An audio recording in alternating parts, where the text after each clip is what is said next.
Multiprotocol label switching. Multiprotocol label switching is a mechanism in high-performance telecommunications networks that directs data from one network node to the next based on short path labels rather than long network addresses, avoiding complex lookups in a routing table. The labels identify virtual links between distant nodes rather than endpoints. MPLS can encapsulate packets of various network protocols. MPLS supports a range of access technologies, including T1/E1, ATM, frame relay, and DSL. Introduction. MPLS is a scalable, protocol-independent transport. In an MPLS network, data packets are assigned labels.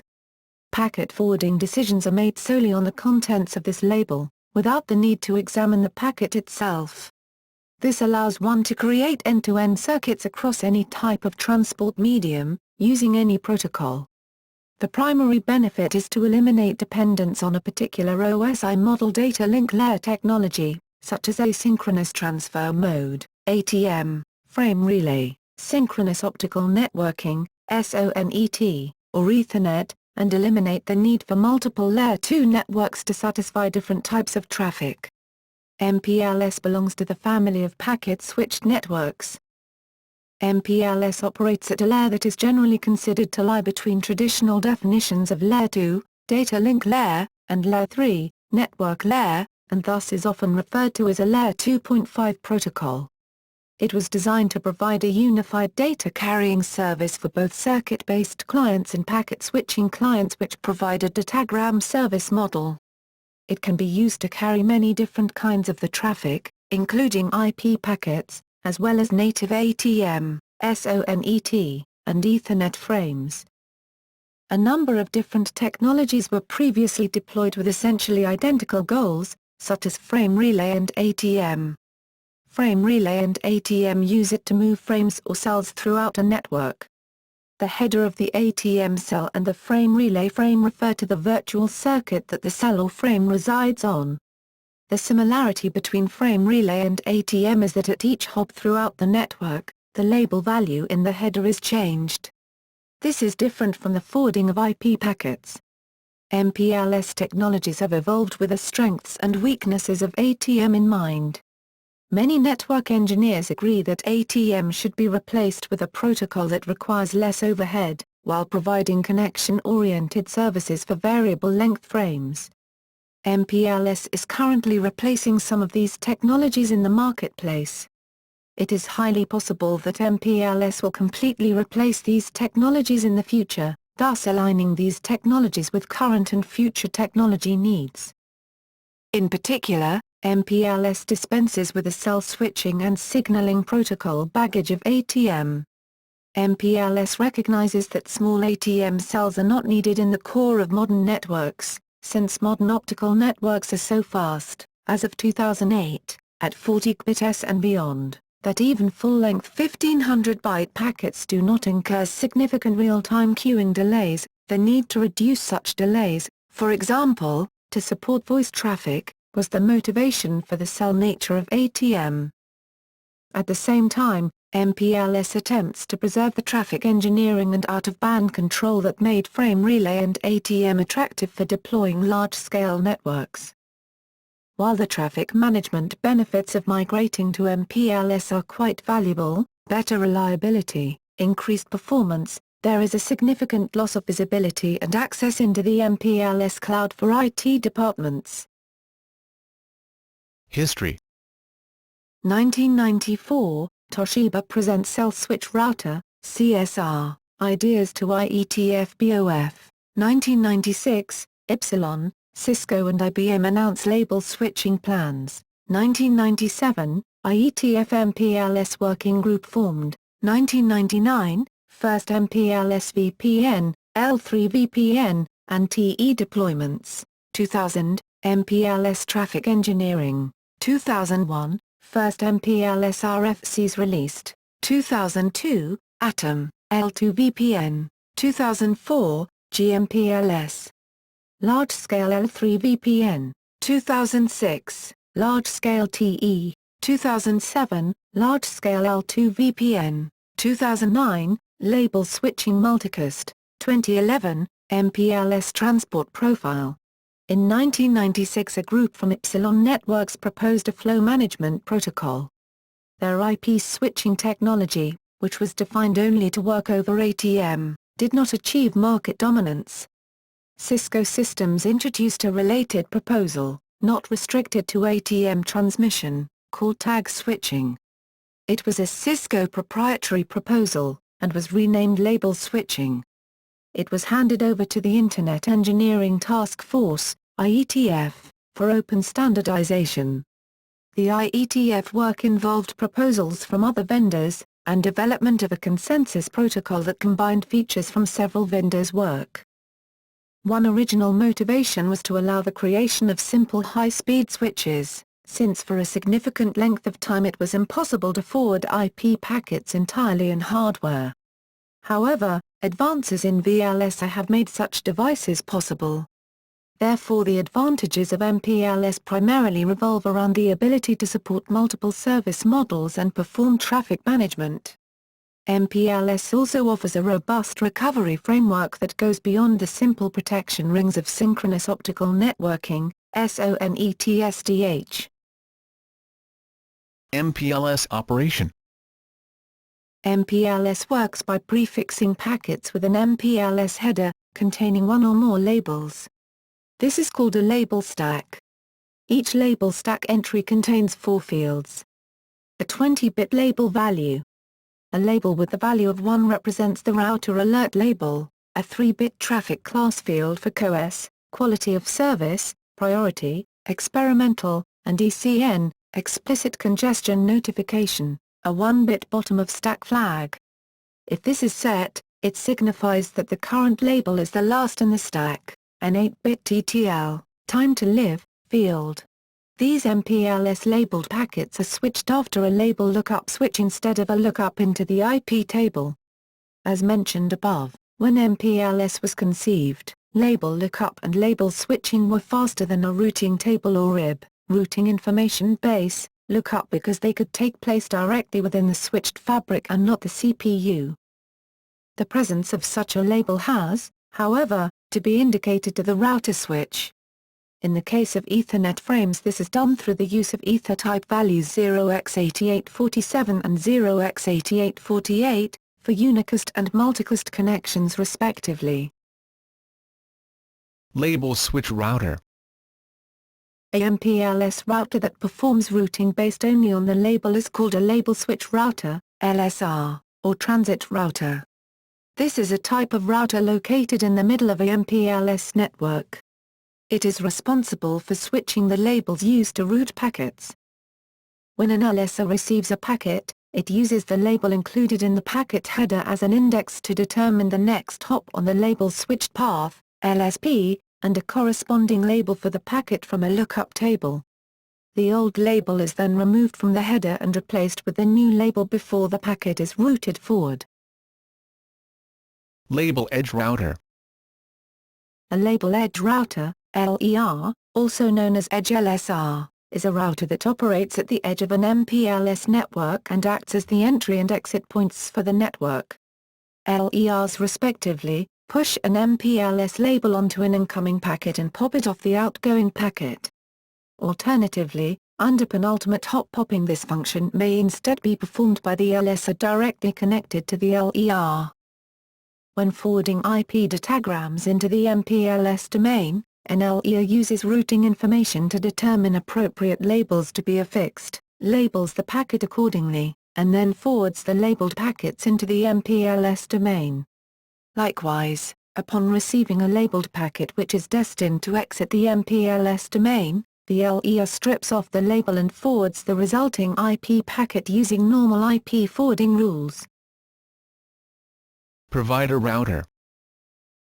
In the specific context of an MPLS-based virtual private network, VPN, LERs that function as ingress and/or egress routers to the VPN are often called PE, provider edge, routers. Devices that function only as transit routers are similarly called PE, provider, routers. The job of a P router is significantly easier than that of a PE router, so they can be less complex and may be more dependable because of this. Label Distribution Protocol. Labels are distributed between LERs and LSRs using the Label Distribution Protocol, LDP. LSRs in an MPLS network regularly exchange label and reachability information with each other using standardized procedures in order to build a complete picture of the network they can then use to forward packets. Label switched paths, LSPs, are established by the network operator for a variety of purposes, such as to create network-based IP virtual private networks or to route traffic along specified paths through the network. In many respects, LSPs are not different from permanent virtual circuits, PVCs, in ATM or frame relay networks, except that they are not dependent on a particular Layer 2 technology. Routing. When an unlabeled packet enters the ingress router and needs to be passed on to an MPLS tunnel, the router first determines the forwarding equivalence class, FEC, for the packet and then inserts one or more labels in the packet's newly created MPLS header. The packet is then passed on to the next hop router for this tunnel. When a labeled packet is received by an MPLS router, the topmost label is examined. Based on the contents of the label, a swap, push, impose, or pop, dispose operation is performed on the packet's label stack.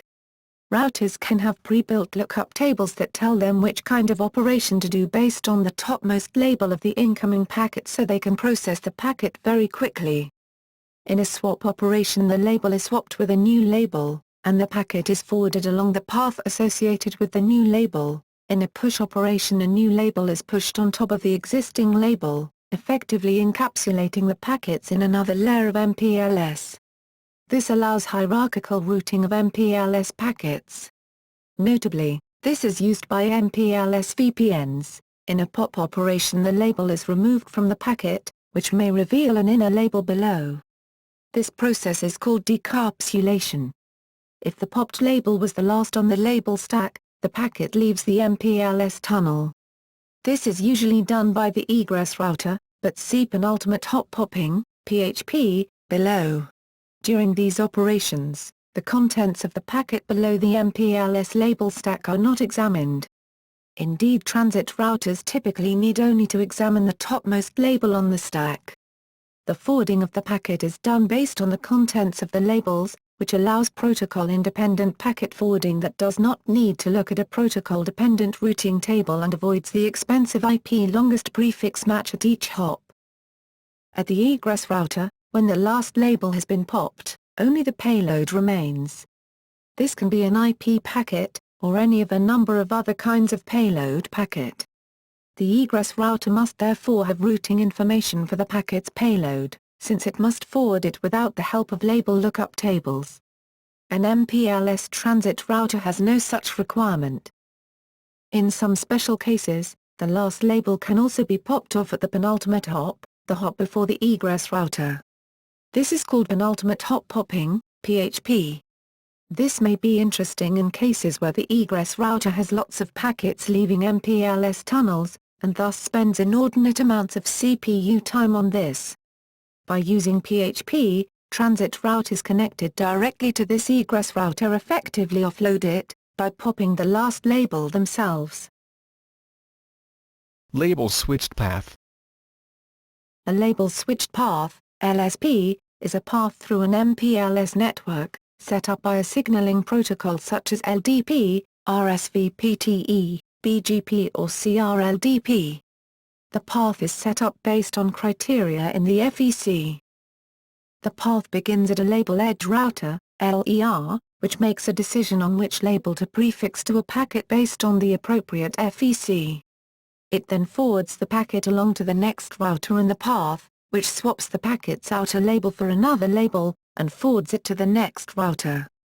The last router in the path removes the label from the packet and forwards the packet based on the header of its next layer, for example IPv4. Due to the forwarding of packets through an LSP being opaque to higher network layers, an LSP is also sometimes referred to as an MPLS tunnel. The router which first prefixes the MPLS header to a packet is called an ingress router. The last router in an LSP, which pops the label from the packet, is called an egress router. Routers in between, which need only swap labels, are called transit routers or label switch routers, LSRs. Note that LSPs are unidirectional. They enable a packet to be label switched through the MPLS network from one endpoint to another. Since bidirectional communication is typically desired, the aforementioned dynamic signaling protocols can set up an LSP in the other direction to compensate for this. When protection is considered, LSPs could be categorized as primary, working, secondary, backup, and tertiary, LSP of last resort. As described above, LSPs are normally P2P, point-to-point. A new concept of LSPs, which are known as P2MP, point-to-multipoint, was introduced recently. These are mainly used for multicasting purposes. The hub-and-spoke multipoint LSP is also introduced by IETF, short as HSMP-LSP. HSMP-LSP is mainly used for multicast, time synchronization and other purpose. Installing and removing paths. There are two standardized protocols for managing MPLS paths, the Label Distribution Protocol, LDP, and RSVPTE, an extension of the Resource Reservation Protocol, RSVP, for traffic engineering. Furthermore, there exist extensions of the Border Gateway Protocol, BGP, that can be used to manage an MPLS path. An MPLS header does not identify the type of data carried inside the MPLS path. If one wants to carry two different types of traffic between the same two routers, with different treatment by the core routers for each type, one has to establish a separate MPLS path for each type of traffic. Multicast. Multicast was for the most part an afterthought in MPLS design. It was introduced by point-to-multipoint RSVPTE. It was driven by service provider requirements to transport broadband video over MPLS. Since the inception of RFC 4875 there has been tremendous surge in interest and deployment of MPLS multicast, and this has led to several new developments both in the IETF and in shipping products. The hub-and-spoke multipoint LSP is also introduced by IETF, short as HSMP-LSP. HSMP-LSP is mainly used for multicast, time synchronization and other purpose. MPLS and IP. MPLS works in conjunction with IP and its routing protocols, such as the Interior Gateway Protocol, IGP. MPLS LSPs provide dynamic, transparent virtual networks with support for traffic engineering, the ability to transport Layer 3, IP, VPNs with overlapping address spaces, and support for Layer 2 pseudowires using pseudowire emulation edge-to-edge, PWE3, that are capable of transporting a variety of transport payloads, IPv4, IPv6, ATM, frame relay, etc. MPLS-capable devices are referred to as LSRs. The paths an LSR knows can be defined using explicit hop-by-hop configuration, or are dynamically routed by the constrained shortest path first, CSPF, algorithm, or are configured as a loose route that avoids a particular IP address or that is partly explicit and partly dynamic. In a pure IP network, the shortest path to a destination is chosen even when the path becomes congested.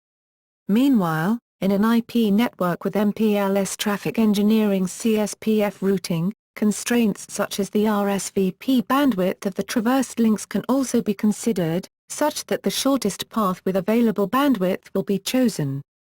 MPLS traffic engineering relies upon the use of TE extensions to open shortest path first, OSPF, or intermediate system to intermediate system, ISIS, and RSVP. In addition to the constraint of RSVP bandwidth, users can also define their own constraints by specifying link attributes and special requirements for tunnels to route, or not to route, over links with certain attributes. For end users, the use of MPLS is not visible directly, but can be assumed when doing a tracer route. Only nodes that do full-IP routing are shown as hops in the path, thus not the MPLS nodes used in between. Therefore, when you see that a packet hops between two very distant nodes and hardly any other hop is seen in that provider's network, or AS, it is very likely that network uses MPLS. MPLS Local Protection Fast Reroute. In the event of a network element failure when recovery mechanisms are employed at the IP layer, restoration may take several seconds, which may be unacceptable for real-time applications such as VoIP. In contrast, MPLS local protection meets the requirements of real-time applications with recovery times comparable to those of SONET rings of less than 50 milliseconds. Comparisons. MPLS can make use of existing ATM network or frame relay infrastructure, as its labeled flows can be mapped to ATM or frame relay virtual circuit identifiers, and vice versa. With frame relay. Frame relay aimed to make more efficient use of existing physical resources, which allow for the under-provisioning of data services by telecommunications companies, telcos, to their customers, as clients were unlikely to be utilizing a data service 100% of the time. In more recent years, frame relay has acquired a bad reputation in some markets because of excessive bandwidth overbooking by these telcos. Telcos often sell frame relay to businesses looking for a cheaper alternative to dedicated lines. Its use in different geographic areas depended greatly on governmental and telecommunication companies' policies. Many customers are likely to migrate from frame relay to MPLS over IP or Ethernet within the next 2 years, which in many cases will reduce costs and improve manageability and performance of their wide area networks. With ATM. While the underlying protocols and technologies are different, both MPLS and ATM provide a connection-oriented service for transporting data across computer networks. In both technologies, connections are signaled between endpoints, connection state is maintained at each node in the path, and encapsulation techniques are used to carry data across the connection. Excluding differences in the signaling protocols, RSVP-LDP for MPLS and PNNI, private network-to-network interface for ATM, there still remain significant differences in the behavior of the technologies. The most significant differences in the transport and encapsulation methods. MPLS is able to work with variable length packets while ATM transports fixed length, 53-byte, cells. Packets must be segmented, transported and reassembled over an ATM network using an adaptation layer, which adds significant complexity and overhead to the data stream. MPLS, on the other hand, simply adds a label to the head of each packet and transmits it on the network. Differences exist, as well, in the nature of the connections. An MPLS connection, LSP, is unidirectional, allowing data to flow in only one direction between two endpoints. Establishing two-way communications between endpoints requires a pair of LSPs to be established. Because two LSPs are required for connectivity, data flowing in the forward direction may use a different path from data flowing in the reverse direction. ATM point-to-point connections, virtual circuits, on the other hand, are bidirectional, allowing data to flow in both directions over the same path. Both SVC and PVC ATM connections are bidirectional. Check ITU-TI 153.1.3.1. Both ATM and MPLS support tunneling of connections inside connections. MPLS uses label stacking to accomplish this while ATM uses virtual paths. MPLS can stack multiple labels to form tunnels within tunnels. The ATM Virtual Path Indicator, VPI, and Virtual Circuit Indicator, VCI, are both carried together in the cell header, limiting ATM to a single level of tunneling. The biggest advantage that MPLS has over ATM is that it was designed from the start to be complementary to IP. Modern routers are able to support both MPLS and IP natively across a common interface, allowing network operators great flexibility in network design and operation. ATM's incompatibilities with IP require complex adaptation, making it comparatively less suitable for today's predominantly IP networks. Deployment.